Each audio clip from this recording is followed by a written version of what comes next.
Be still and know that I am God is one of the most loved and most quoted verses in the Bible. It is often used in devotionals, wall art, prayer journals, quiet time reflections, and moments when people need peace. Many Christians hear it as a gentle invitation to slow down, breathe deeply, and calm their anxious thoughts. It is often treated like a verse about inner stillness, emotional rest, and personal serenity. And while the verse certainly does bring comfort, that common reading can be too soft if it is separated from the context of Psalm 46.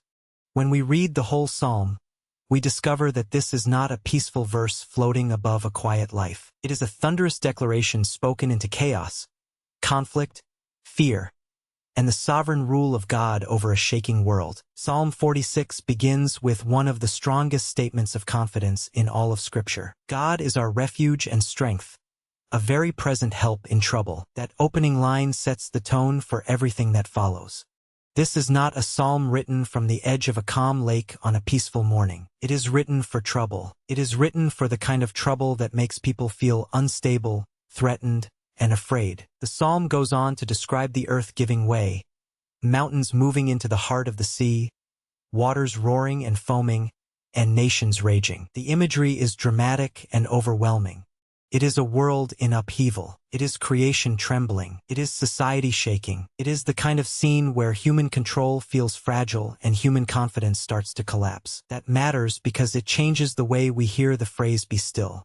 In modern ears, be still often sounds like relax, sit quietly, or calm your heart. But in the flow of Psalm 46, the command carries more force than that. It is not mainly about creating a peaceful mood. It is about stopping the frantic striving that rises when everything is shaking. It is a call to cease resisting, cease panicking, cease grasping for control, and acknowledge that God alone is supreme.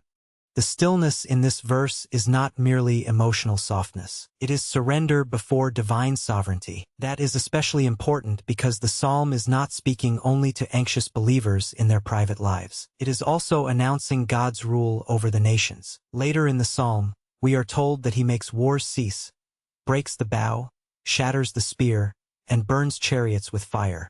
This is not the language of private meditation alone. It is the language of divine victory and authority. God is not merely offering a stressed-out soul a peaceful whisper. He is confronting a world of rebellion, violence, and chaos with his unmatched power. In that setting, "Be still and know that I am God" sounds less like a gentle wellness phrase and more like a sovereign command. It is as if God is saying, "Stop your striving. Stop your raging. Stop your illusion of control. Recognize who I am." This deeper meaning does not remove comfort. In fact, it strengthens comfort, because if the verse were only about our ability to calm down, then its power would depend largely on our emotional state. But Psalm 46 gives us something better than that. It gives us peace rooted in the character and rule of God. The comfort of the psalm is not that the world is stable. The comfort is that God is. The comfort is not that the waters are calm. The comfort is that God is our refuge in the middle of roaring waters. The comfort is not that the nations are quiet. The comfort is that God remains exalted above the nations even when they rage. This is one reason Psalm 46 has such enduring power. It does not offer peace by denying chaos. It offers peace in the middle of chaos because God is present and God is sovereign. The psalm never pretends that danger is unreal. It never says the mountains are not shaking or the waters are not roaring. It does not tell people to manufacture positivity. Instead, it places the reality of fear beside the greater reality of God. It teaches that faith does not come from pretending life is calm. It comes from knowing who God is when life is not calm. There is also a beautiful balance in the psalm between refuge and exaltation. On the one hand, God is our refuge, our strength, our very present help in trouble. That is intimate and deeply personal. It means he is near to his people in distress. He is not distant. He is not slow to help.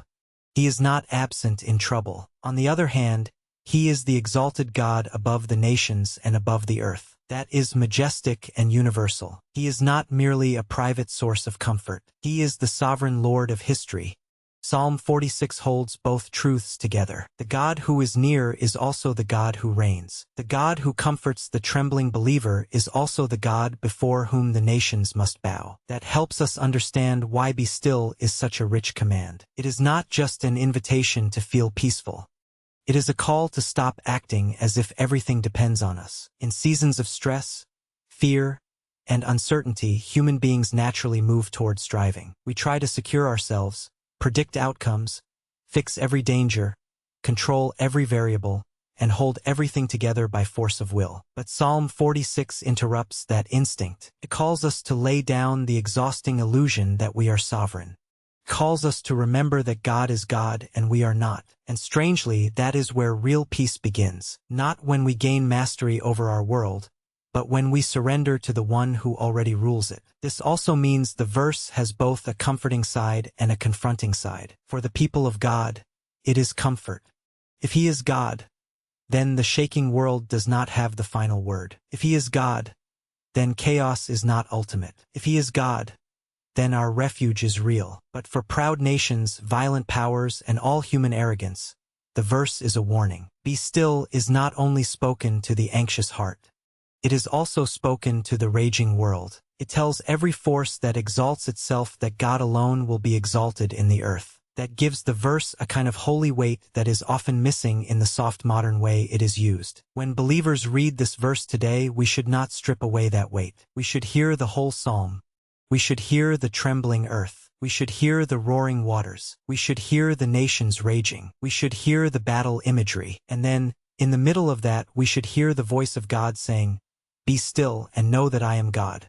That voice does not come because life is easy. It comes because life is not easy. It comes because everything else feels unstable. It comes because human strength cannot hold the world together. The stillness of the verse is not the absence of noise. It is the surrender of creatures before the Creator. That speaks directly to modern life. Many people today live in a constant state of striving. Their minds race. Their fears multiply. Their schedules overflow. Their hearts stay restless because they feel responsible for everything. Some are trying to control the future. Some are trying to survive bad news. Some are carrying grief. Some are overwhelmed by pressure, uncertainty, or conflict. For all of those people, this verse matters deeply, but its comfort is not found in a vague spiritual calm. It is found in the reality that God is still God in the middle of the storm. We do not need to become sovereign over our lives in order to have peace. We need to know the one who already is sovereign. That changes the way we apply the verse. To be still does not simply mean to sit quietly for a few moments, though silence can certainly be good. It means to stop striving against the sovereignty of God. It means to loosen our desperate grip on control. It means to let go of the belief that everything rests on our shoulders. It means to trust that God remains who He is even when the ground beneath us feels unstable. This kind of stillness is not passivity. It is trust. It is not laziness. It is surrender. It is not denial. It is worship. And notice that the verse does not say, "Be still and know that everything will immediately make sense." It does not say, "Be still and know that the trouble will end today."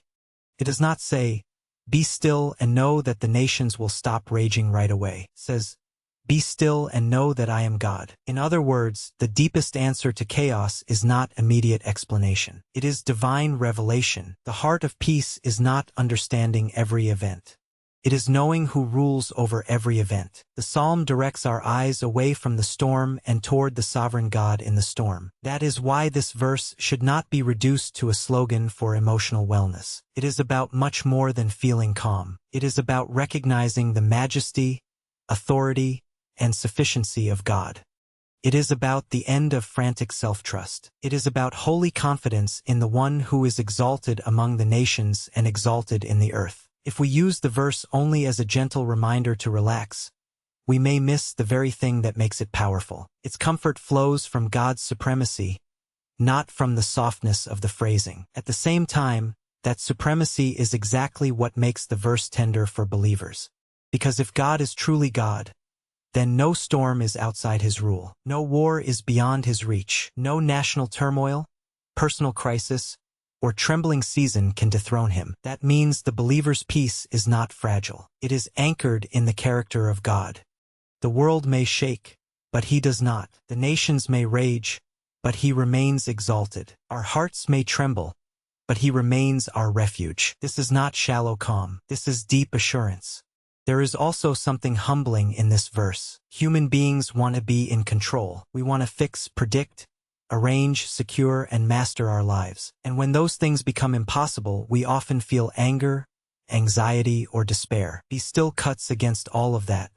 It reminds us that peace does not come from acting like little gods. It comes from surrendering before the true God. That is why the command can feel difficult. Stillness, in the biblical sense, requires trust. It requires us to accept our limits and acknowledge His rule. It requires us to stop trying to be what only God can be. This is why Psalm 46 remains so relevant for anxious and turbulent times. It does not offer a technique. It offers a God. It does not hand us a method for inner quiet detached from truth. It gives us the living reality of God as refuge, strength, and sovereign ruler. And because of that, the verse is more solid than many people realize. It can hold the weight of wars, disasters, fear, grief, and uncertainty because it is not built on human stability. It is built on divine unshakability. So what does be still and know that I am God really mean? It means stop your striving. Stop your frantic grasping for control. Stop imagining that your security depends on your own ability to hold everything together. Bow before the Lord who reigns over the earth. Rest in the reality that He is your refuge in trouble. Recognize that He will be exalted no matter how violent the shaking of the world becomes. The verse is not mainly about a peaceful mood. It is about surrender before the sovereign God in the middle of chaos. That matters because it changes the way we hear the phrase be still. In modern ears, be still often sounds like relax, sit quietly, or calm your heart. But in the flow of Psalm 46, the command carries more force than that. It is not mainly about creating a peaceful mood. It is about stopping the frantic striving that rises when everything is shaking. It is a call to cease resisting, cease panicking, cease grasping for control, and acknowledge that God alone is supreme. The stillness in this verse is not merely emotional softness. It is surrender before divine sovereignty. So what does be still and know that I am God really mean? It means stop your striving.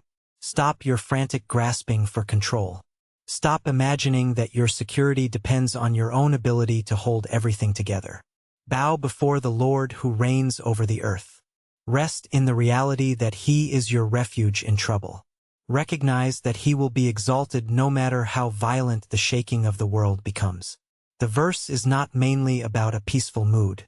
It is about surrender before the sovereign God in the middle of chaos. That is what makes the verse so beautiful. It does not ask us to create our own peace. It calls us to find peace in the God who is already reigning. It does not deny trouble. It names trouble and then places God above it. It does not flatter human strength. It confronts human striving and redirects us to divine majesty. And for the believer, that is not a harsh command. It is a freeing one, because when God is truly God, we do not have to be. So yes, be still and know that I am God is a comforting verse. But it is comforting for a deeper reason than many people assume. It comforts not because life becomes instantly quiet, but because God remains sovereign when life is loud. Comforts not because the earth never shakes, but because our refuge stands firm when it does. And when we read the verse that way, it becomes not smaller, but greater, not softer, but stronger, and not less peaceful, but far more powerful.